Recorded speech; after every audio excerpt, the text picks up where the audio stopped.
எம்ஜிஆர் என்கின்ற பிம்பத்தையும் ஜெயலலிதா என்கின்ற பிம்பத்தையும் மட்டுமே நம்பிதான் அவர்கள் இத்தனை ஆண்டுகளாக அரசியல் செய்து கொண்டிருந்தார்கள். அந்த ரெண்டு பிம்பமும் வீழ்ந்த பிறகு அந்த கட்சி எப்படி கலகலத்து போச்சு பாருங்க.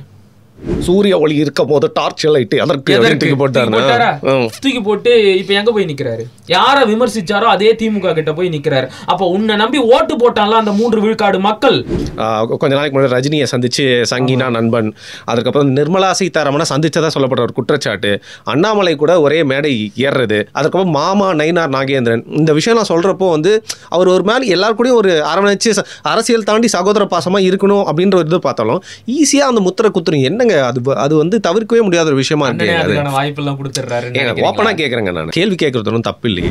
அந்த துப்பாக்கி சூட்டில் சம்பந்தப்பட்ட காவலர்கள் மீது நடவடிக்கை எடுப்பதற்கு பதிலாக அவர்களுக்கு நீங்கள் பதவி உயர்வு கொடுத்தீர்கள் அப்படின்னு திமுகவை நோக்கி கேள்வி கேட்கறோன்னு வைங்க, அந்த பக்கத்துல இருந்து உடனே கையை நம்மளை நோக்கி திரும்பும். நீ யோக்கியமா? அந்த துப்பாக்கி சூட நடத்தினவங்க கூட தான் நீ கூட்டணியிலே இருக்கிற. எனக்கு 2 பேருமே வேணாம் அப்படின்னு சொல்லிட்டு தான் நான் உனக்கு ஓட்டு போட்டேன். நீ மறுபடியும் போய் அவங்க கூட கூட்டணி வச்ச அப்படின்னா நான் அந்த ஓட்டு அவனுக்கே போட்டு போயிருவேன். இல்ல தலைவா, இப்போ வந்து பிஜேபி கூட வந்து கூட்டணி சேர்ந்துட்டாங்க, அதனால இது நடக்க போறதுன்றதுனால ஓப்பனா உடைச்சு பேசுறேன். இல்லைங்க, ஒரு 30 சீட்ல வந்து எம்எல்ஏவா ஜெயிச்சிருப்பாங்க, 30 நாம் தமிழர் எம்எல்ஏக்கள் உள்ள போயிருப்பாங்க சட்டமன்றத்துக்குள்ள. அப்படி பாக்குறது தப்பா? நானு அப்படி நான் யோசிச்ச தப்பா? இங்க 2 பேர் தான் எல்லாருமே அதை தான் பேசிக்கிட்டு இருக்காங்க. சரிங்க, நீங்க என்ன நினைக்கிறீங்க? நாம் தமிழர் கட்சியும் தமிழக வெற்றி கழகமும் சீமானும் விஜயும் கூட்டணி வைக்கலாம், வைப்பார்கள் அப்படிங்கிற எதிர்பார்ப்பு எல்லார் மத்தியிலையும் இருக்கு. ஆனா எனக்கு தெரிந்த வகையில்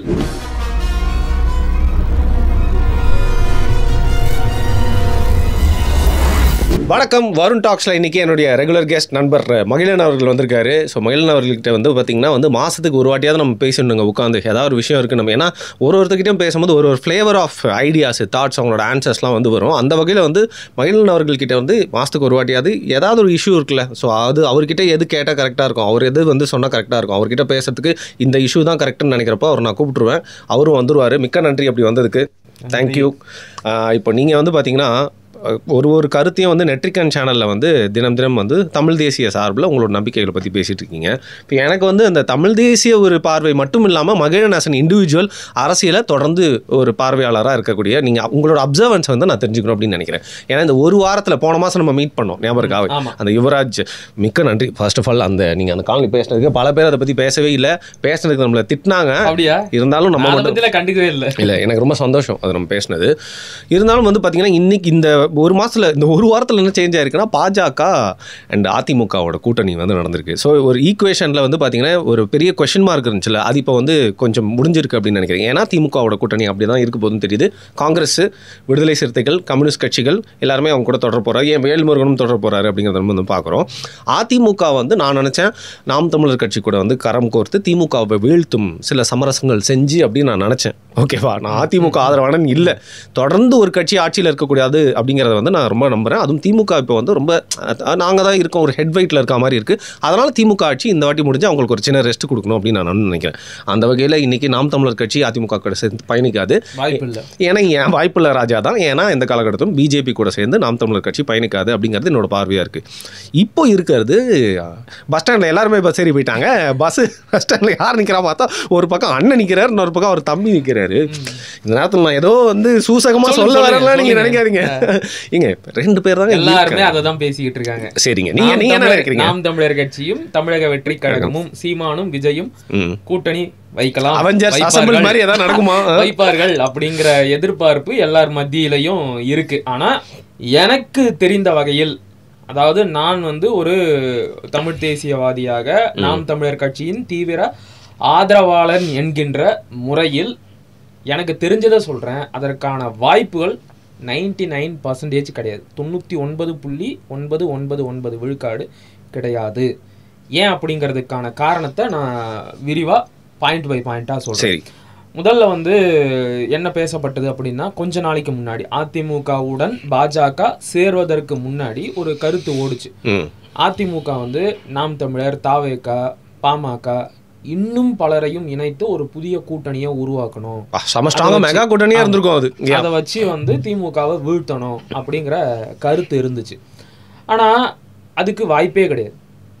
நோ சான்ஸ். ஏன் அப்படின்னா நல்லா யோசிச்சு பாருங்க. அண்ணன் சீமான் அவர்கள் என்றைக்கு நாம் தமிழர் இயக்கத்தை நாம் தமிழர் கட்சியாக ஒரு அரசியல் கட்சியாக மாற்றினாரோ அன்றைக்கு ஒரு முழக்கத்தை முன்வைத்தார். என்றைக்கும் தேசிய கட்சிகளுடன் திராவிட கட்சிகளுடன் கூட்டணி கிடையாது, ஒருபோதும் கிடையாது. இப்ப தேசிய கட்சிகள் அப்படின்னு சொன்னா அதுக்குள்ள யார் யாரெல்லாம் வருவாங்க? காங்கிரஸ் வரும், பாஜக வரும், கம்யூனிஸ்ட் கட்சிகளும் வரும், நிறைய பேர். தேசிய கட்சிகளுடன் திராவிட கட்சிகள் அப்படின்னா யார் யார் வருவாங்க? திமுக, தேமுதிக, மதிமுக, எல்லா காக்காக்களும் அதுக்குள்ள வரும். புரியுதா உங்களுக்கு? அதனால தான் அரசியலுக்கு வரும்போதே மிக தெளிவாக அறிவித்து விட்டு தான் அண்ணன் சீமான் அவர்கள் இந்த அரசியல் களத்திற்குள்ள காலடி எடுத்தே வச்சார். இன்னைக்கு வரைக்கும் அந்த வாக்குறுதியை காப்பாத்துறதுனால மட்டும்தான் எங்களுக்கு திமுகவும் வேணாம் அதிமுகவும் வேணாம் அப்படின்னு நினைக்கிற மக்கள் அண்ணன் சீமானை ஒரு மாற்று சக்தியாக பார்த்து 1 விழுக்காடு 2 விழுக்காடு 4 விழுக்காடு 6 விழுக்காடு அப்படின்னு இன்றைக்கு 8.2 விழுக்காடு வரைக்கும் வளர்த்து அங்கீகரிக்கப்பட்ட மாநில கட்சி அந்தஸ்தை மக்கள் கொடுத்துருக்குறாங்க. இந்திய தேர்தல் ஆணையமும் கொடுத்துருக்கு. இப்போ இந்த வாக்கு வங்கி அப்படிங்கிறது யாரு? எங்களுக்கு திமுகவும் வேணாம் அதிமுகவும் வேணாம், மாற்று அரசியல். கரெக்ட். இப்ப திமுக அராஜகமான ஒரு ஆட்சியை செய்து அவங்க தலகால் புரியாம அதிகார போதையில ஆட்டம் போடுறாங்க. இன்னும் 5 ஆண்டு வந்தாங்கன்னா இவங்களோட ஆட்டம் இன்னும் அதிகமாயிரும், இவங்களை வீழ்த்தி ஆகணும்.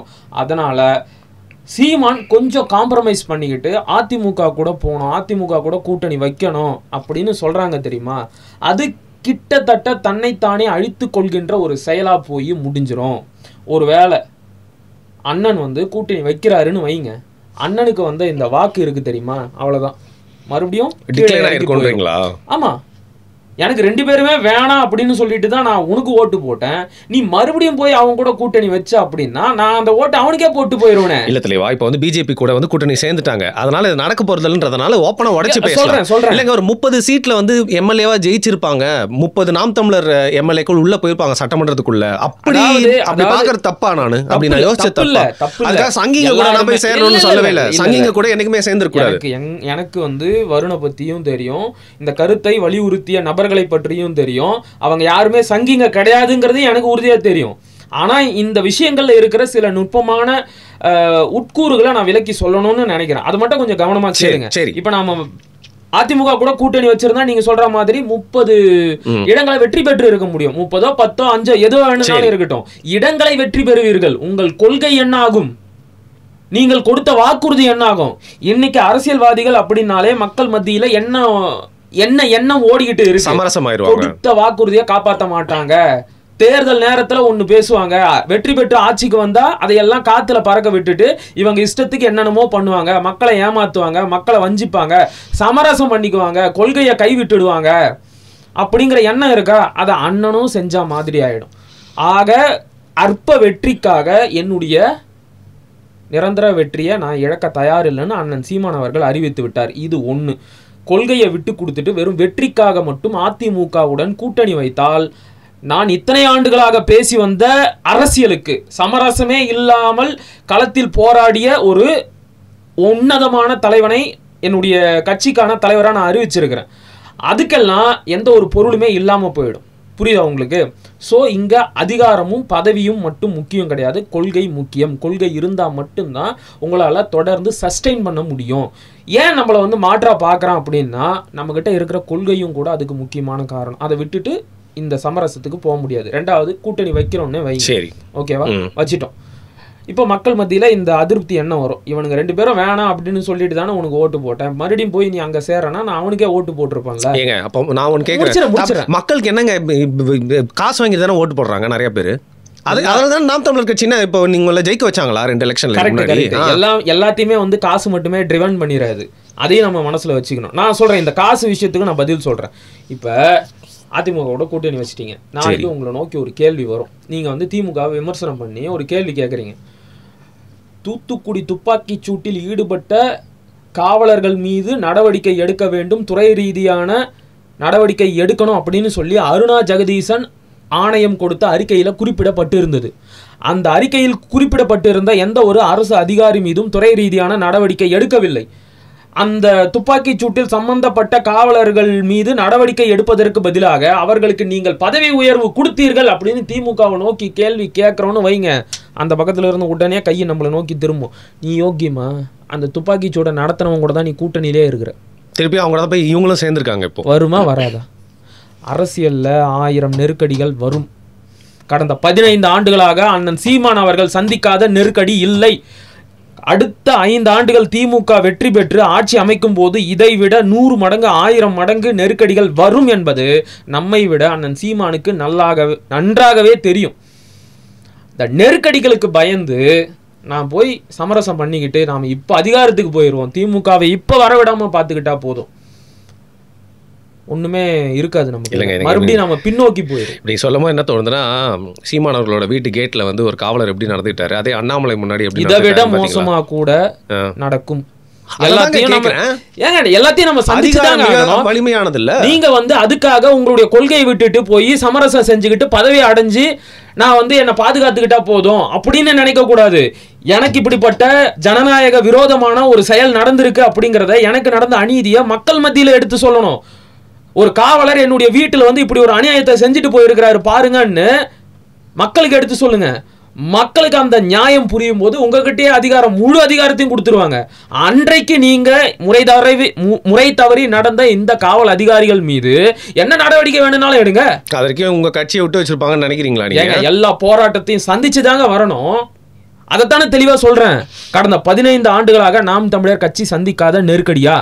இன்னும் கூட அதிகமாக நெருக்கடிகளை நாம் தமிழர் கட்சி சந்திக்கத்தான் போகிறது. எல்லாத்துக்கும் தயாரா இந்த களத்துக்கு வந்துட்டோம். புரியுதுங்களா உங்களுக்கு? அப்படி இருக்கும்போது இந்த ஐயோ மறுபடியும் திமுக வந்தால் நம்மளை அழிச்சிருவாங்களோ இருக்கு, நான் வெளிப்படையாக ஒத்துக்கிறேன். அந்த அச்ச உணர்வு எனக்கும் இருக்கு. மறுபடியும் ஒரு முறை திமுக வெற்றி பெற்று ஆட்சி அமைத்து விட்டால் தமிழ் தேசியவாதிகள் மீது இப்போது இருப்பதை விட மிக கடுமையான ஒடுக்குமுறைகள் கையாளப்படும். யார் யார் கைது செய்யப்படுவாங்க அப்படின்னு சொல்லவே முடியாது. புரியுதா உங்களுக்கு? என்ன காரணம் வேணாலும் இருக்கும். அதுக்கெல்லாம் இப்போ நடக்கிற சம்பவங்கள் தான் சாட்சி, சாம்பிள். இப்போ கடந்த 5 ஆண்டுகளாக நடந்துச்சு தெரியுமா? மீம்ஸ் போட்டவன், ஒரு சின்ன கருத்து போட்டவன், இவனெல்லாம் தேடி தேடி போய் கைது பண்ணாங்க தெரியுமா? இதெல்லாம் வெறும் சாம்பிள். இதை விட 100 மடங்கு நடக்கும். எனக்கும் அந்த அச்ச உணர்வு இருக்கு. ஆனால் அதுக்கு பயந்துகிட்டு நான் என்னுடைய கொள்கையை சமரசம் செஞ்சிக்க முடியாது. அப்படி செஞ்சுக்கிட்டேன்னா அதிமுக கடந்த காலத்தில் செய்த தவறுக்கெல்லாம் நான் இன்றைக்கு சிலுவையை சுமக்க வேண்டிய நிலை ஏற்படும். அவர்கள் செய்கின்ற தவறுக்கெல்லாம் நான் பதில் சொல்ல வேண்டிய நிர்பந்தம் ஏற்படும். ஒரே ஒரு முறை இலை மலர்ந்தால் ஈழம் மலரும் அப்படின்னு அண்ணன் பேசுனதுக்கு இன்னைக்கு வரைக்கும் நம்மள விமர்சனம் பண்றாங்களா இல்லையா? நிச்சயம். அப்ப கூட்டணி வச்சுட்டா அழிஞ்சு கூட போறங்க. கொள்கையை சமரசம் பண்ணிக்கணும். சரி, ஓகே. இப்போ இதேதான் கரெக்டா நீங்க தொடக்கத்துல கேட்ட கேள்விக்கு வந்துடும். இதே நிலை தான் தாவேகாவிற்கும்.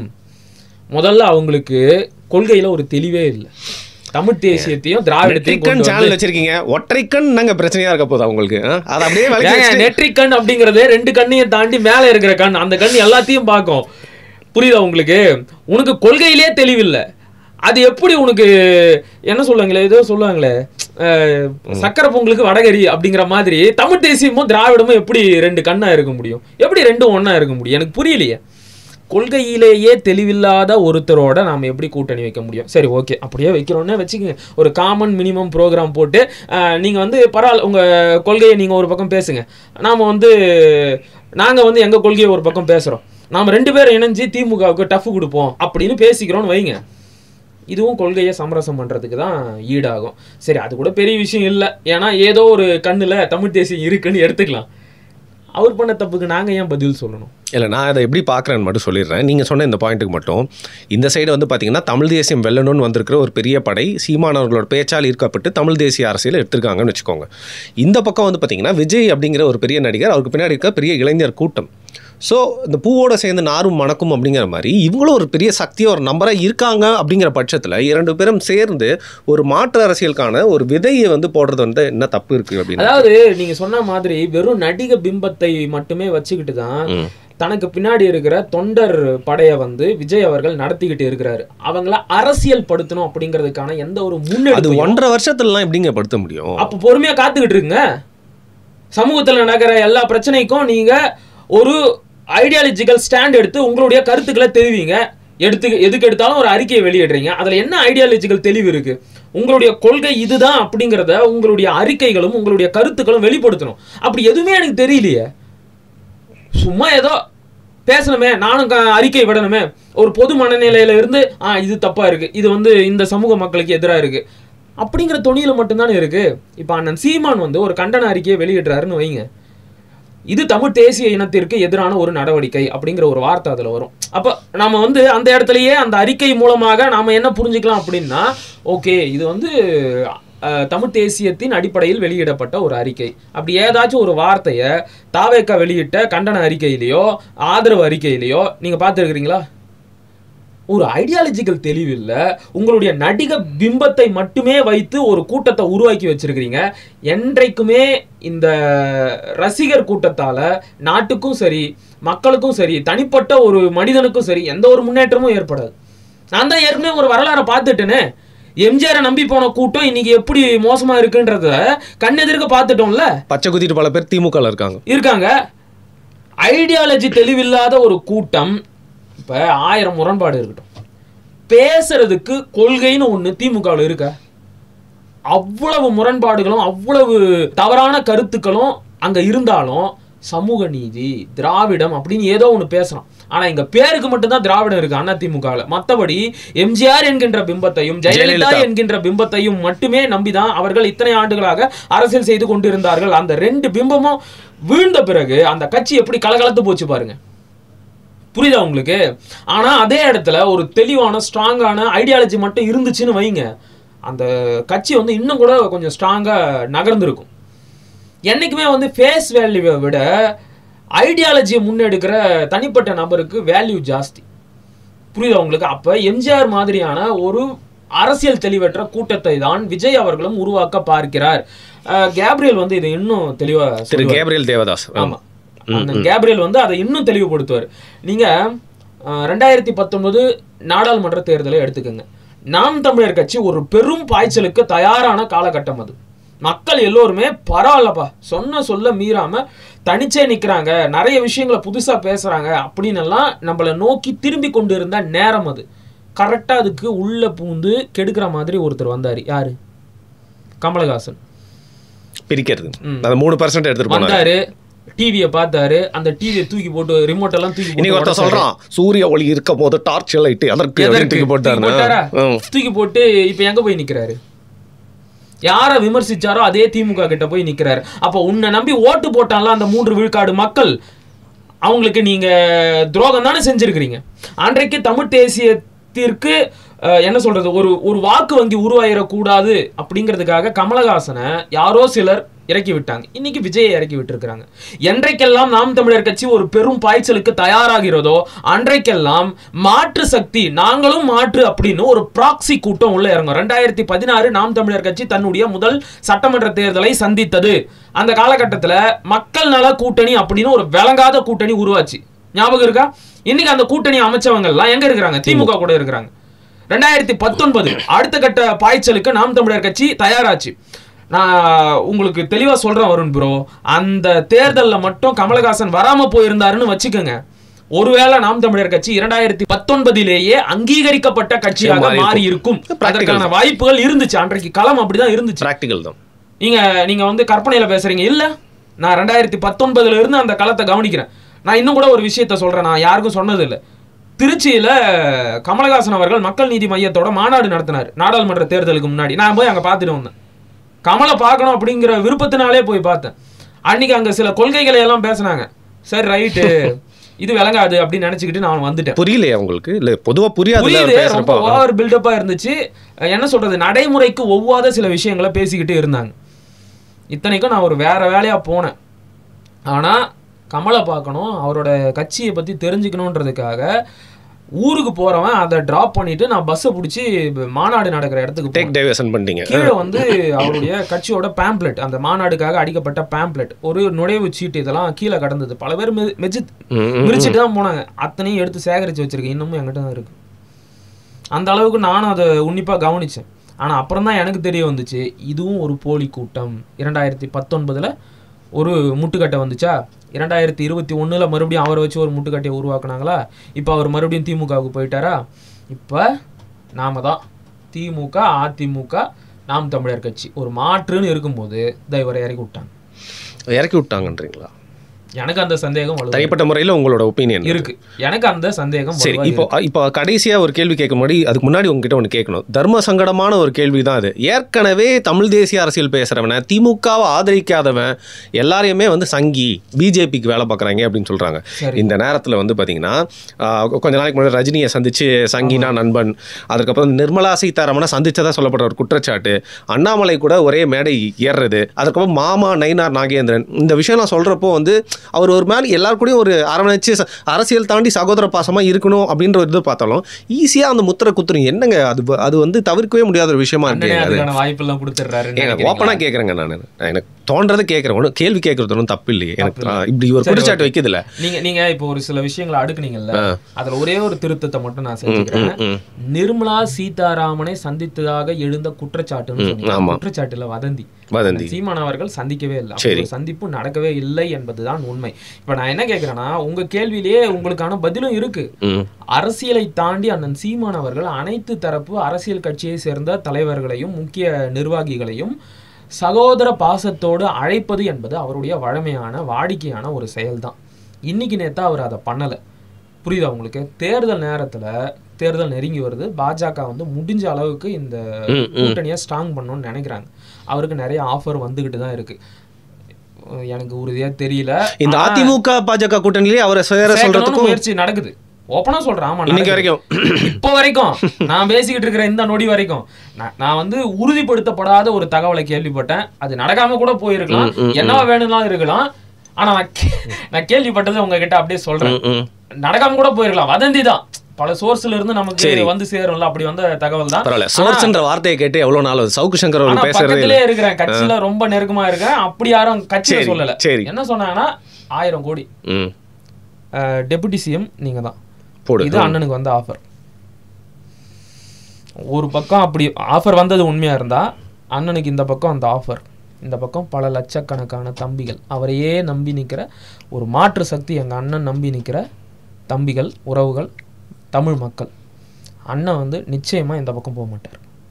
அப்படி நடக்கவும் நடக்காது, அதுக்கு வாய்ப்பும் கிடையாது. இப்படி தேர்தல் நேரத்தில் கூட்டணி வைக்கிறதுக்காக தொடர்ச்சியாக அவங்க தரப்புல இருந்து நம்மளை அணுகுறாங்க. மரியாதை நிமித்தமாக அண்ணன் சீமான் அவர்களும் அந்த சந்திப்புகளை எல்லாம் நடத்த தான் செய்கிறார். அதுக்காக உடனே வந்து அதுக்கு சங்கி முத்திரை குத்தினா அதுக்கு நான் என்ன பண்ண முடியும்? எச் ராஜா கூட தான் பல்வேறு குடும்ப நிகழ்வுகளுக்கும் பொது நிகழ்வுகளுக்கும் ஸ்டாலின் அவர்களை அழைச்சிருக்கிறாரு, நேரில் போய் பார்த்துருக்கிறாரு. அவரெல்லாம் யாருமே சங்கி பாண்டே கூட தான் போயிட்டு உட்காந்து ஒரு மேடையில். புரியுதா உங்களுக்கு? ஒன்றும் இல்லை தலைவரே, நான் ஒரு விஷயத்தை மட்டும் சுட்டி காட்டுறேன்.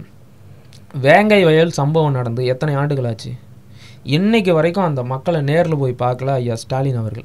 ஆனால் பாண்டே அவர்களுடைய தந்தை இறந்த பிறகு நேரடியாக வீட்டுக்கே போய் ஆறுதல் சொன்னார். நான் அதை தப்புன்னு சொல்லலை, தாராளமாக சொல்லுங்கள், அது தேவைதான்.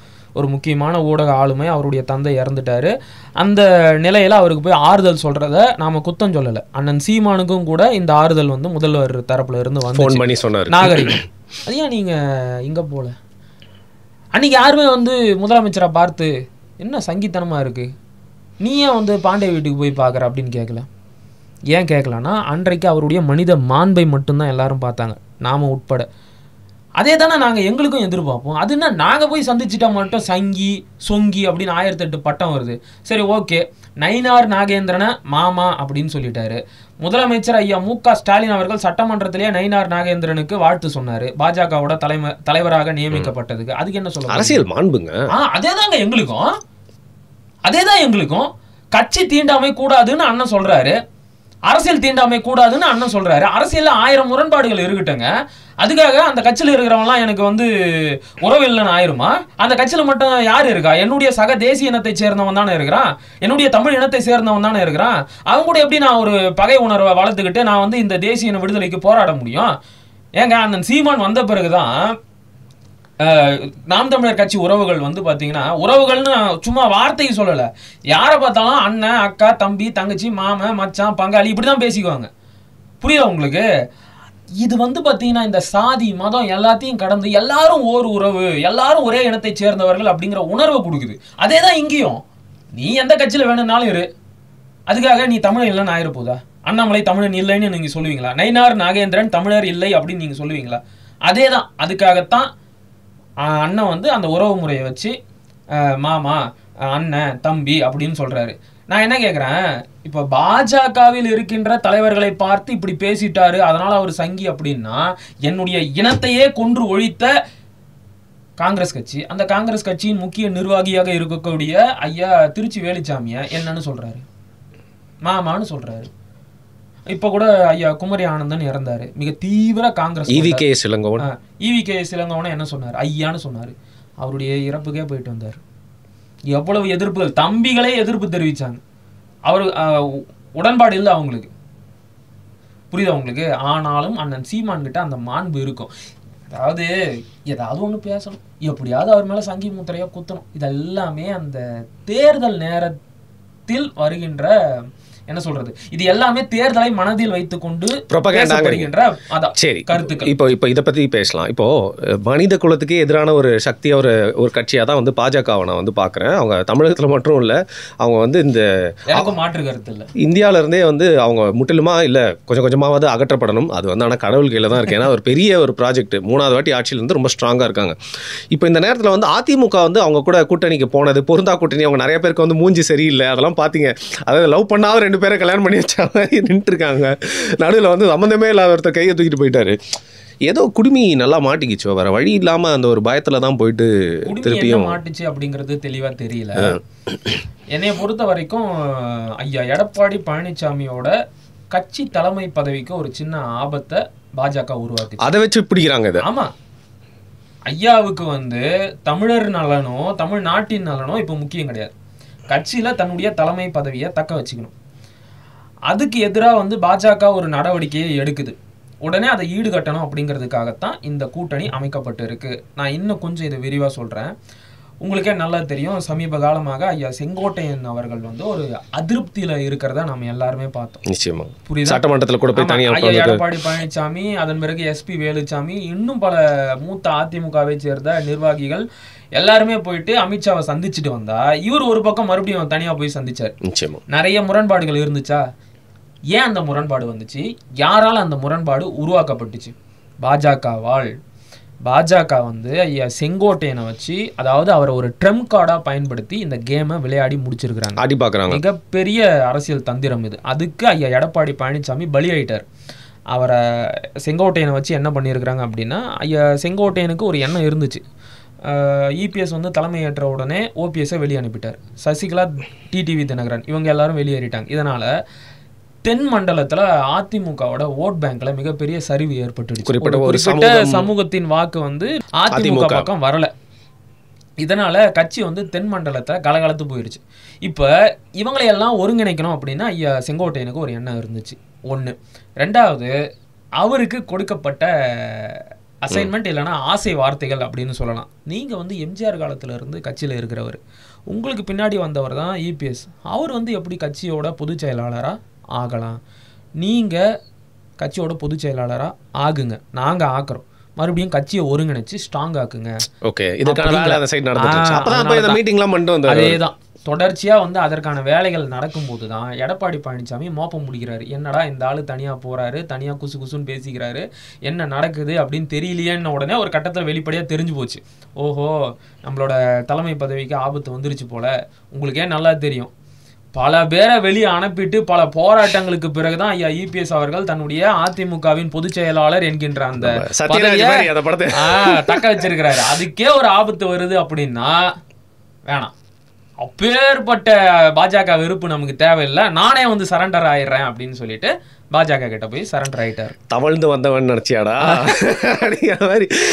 நான் திருப்பி சொல்றேனே, ஐயா எடப்பாடி பழனிசாமி அவர்கள் இந்த தமிழ் இனத்திற்கு மாபெரும் துரோகத்தை செய்து விட்டார். தூத்துக்குடி துப்பாக்கி சூடு 1 இப்ப திருப்பி 2வது வாட்டி செஞ்சு தனிமைப்படுத்தப்பட வேண்டிய ஒரு கட்சி. நீங்க சரியா தான் சொன்னீங்க. தமிழ்நாட்டில் இருந்தும் இந்தியாவில இருந்தும் தனிமை மட்டும் கிடையாது, அப்புறப்படுத்தணும். அந்த கட்சியே இருக்கக்கூடாது. புரியுதா உங்களுக்கு? அது இந்த நாட்டின் பன்மைத்துவத்திற்கு எதிரான ஒரு கட்சி.